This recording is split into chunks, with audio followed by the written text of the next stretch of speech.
The lion, the lamb, and the wolf. A terrible parable. By me, King James.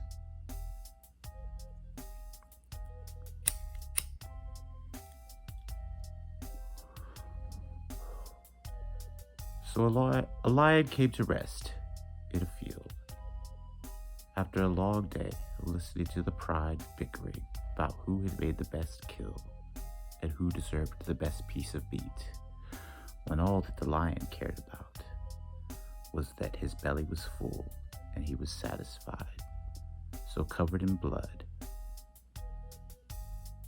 and no longer hungry, he came to rest in a field as the sun was setting, and the sun turned the grass that surrounded him gold as the wind blew through it, and the lion pondered his existence.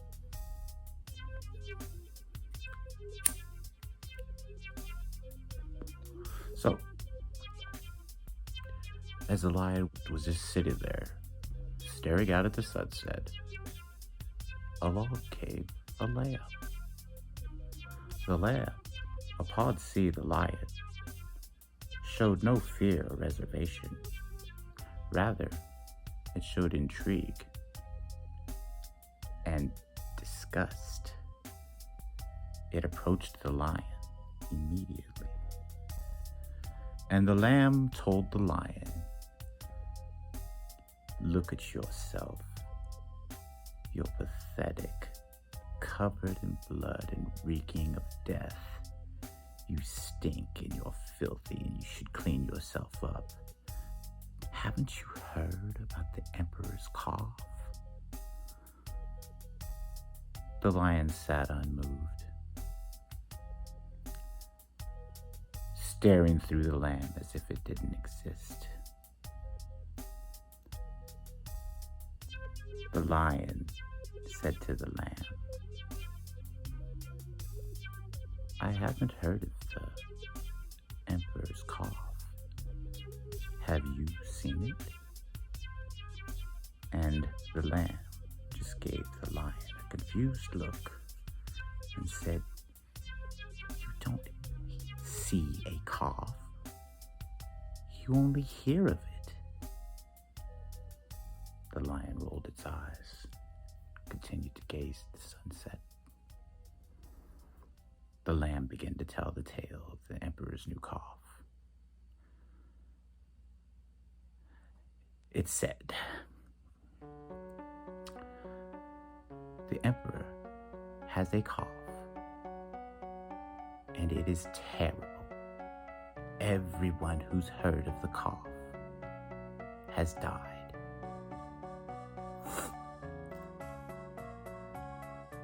The emperor's physicians have recommended that anyone who coughs or is unclean be put to death, for they all make the emperor's cough get worse.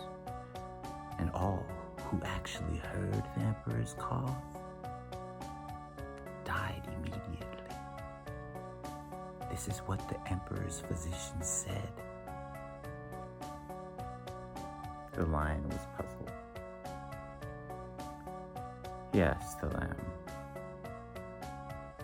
"Well, if everyone who's heard of the emperor's cough has died, then why have you told me?" The lamb couldn't believe what he was hearing. He said, "You're not taking me seriously. Don't you understand how bad this is?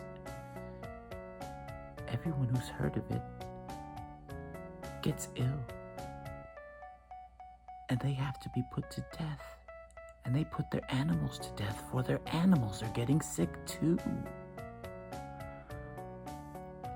Off in the distance, a lone wolf, injured, probably never to rejoin his pack, watched. And he was an opportunist who was hungry. He watched as the lion just sat there, and the lion seemed annoyed, And the wolf wasn't sure if the lion was staring past the lamb at him.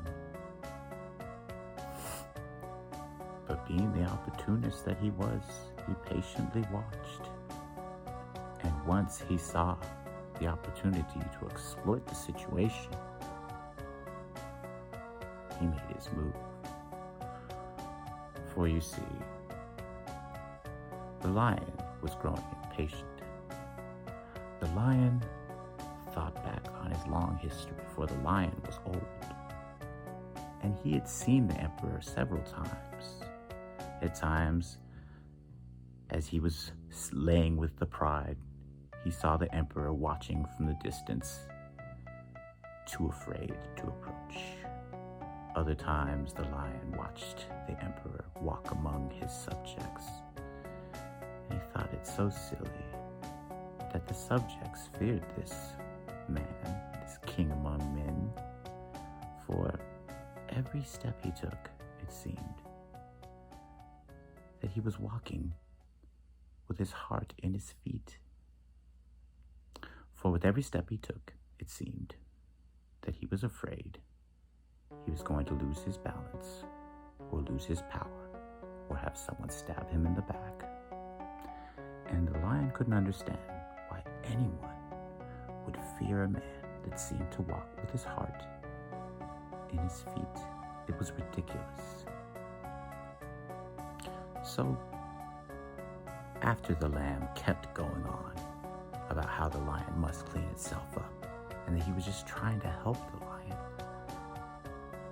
the lion finally asked the lamb, "Lamb, do you think the emperor wears getas made of glass?" The lamb was confused. It didn't know what to think of this question. It just thought that the lion was making fun of it. And the lion unfocused his gaze from the lamb, as he saw that the lamb had no answer for his question, and only more questions. The lamb realized that the lion had actually met with the emperor, and this was a fact that the lamb couldn't deal with. And off in the distance, when the wolf saw that the lion had shifted its gaze away from the lamb, still trying to look at the sunset, being avoidant, the wolf saw that the lion, for the moment, probably wasn't going to do anything, because the lion seemed to be resting. So the wolf struck, and he called from the distance, "Say, lamb, I have heard of the emperor's new calf, and I would love to talk with you about it." The lamb, intrigued, turned away from the lion and said, "You're a fool. You're going to die now because you're filthy, and everyone who's filthy is put to death, because they make the emperor's cough get worse." So the lamb ran off to the lame wolf, and the lion watched. And the lion didn't care what was going to happen to this foolish lamb, for at the moment, the lion wasn't hungry, and that's all that really matters.